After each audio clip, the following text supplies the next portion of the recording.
it is important that one should be very serious with what one wants to do. Nobody can clap with one hand. To clap, you need two hands.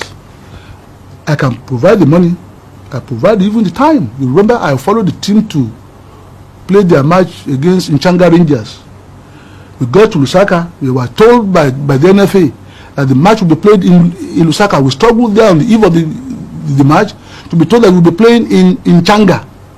I had to beg for a flight to hire to charter an F-27, fly us to Ndola at 10:30 at night, hired a bus from Ndola to take us to through Kitwe to Nchanga, only to find that the bus driver was drunk.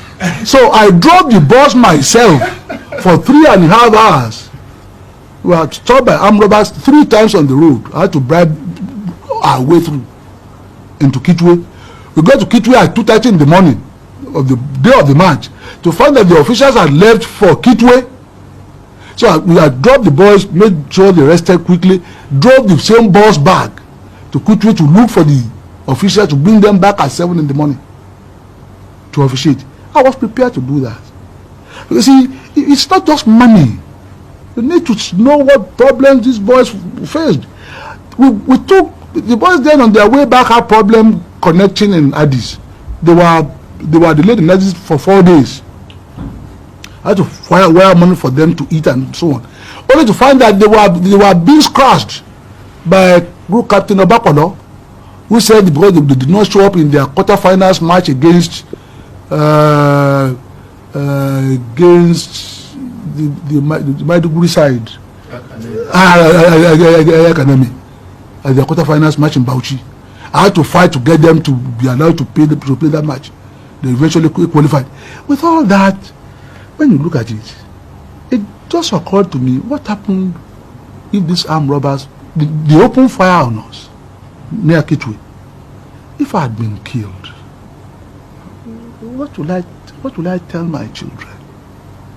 And see, there has to be moderation in everything that one does. But if I hadn't been in that bus that day, the bus wouldn't have gone through. They probably would have been waylaid. People would have been severely injured, if not killed. What for? Some of these things we are trying to do, we must try and dose it with some element of realism. Maybe we need to zone some of these things, as I was suggesting, to carve. You see, the cost of transportation too. How much it cost me in foreign exchange. We played Esperance in Tunisia.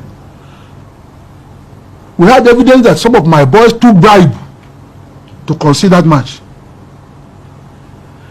Only to find that we got to the airport, an Italian flight was cancelled because of strike. I had to pay in foreign exchange. In those days, the whole team and the supporters to London to connect back to Lagos in hard currency. So Mr. P.C. Achebe was there. He was one who said I should disband the whole team. Only to find that I could hardly find a good team to play in the finals at Challenge Cup. It was a miracle that we won that Challenge Cup. I dismissed 12 of my players.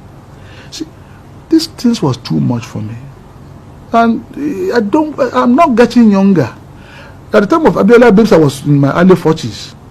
I'm 54 and a half now. See, these are the things that one must bear in mind. It's not just enough to put and my name connected with something. I want to see that it is very well done. If the Abiola Babes, then Abiola has to be there. You see, I had to leave in Changa that afternoon. They played the match at 2 o'clock because they didn't want our boys to rest. 2 o'clock in the sun. Our boys managed to draw.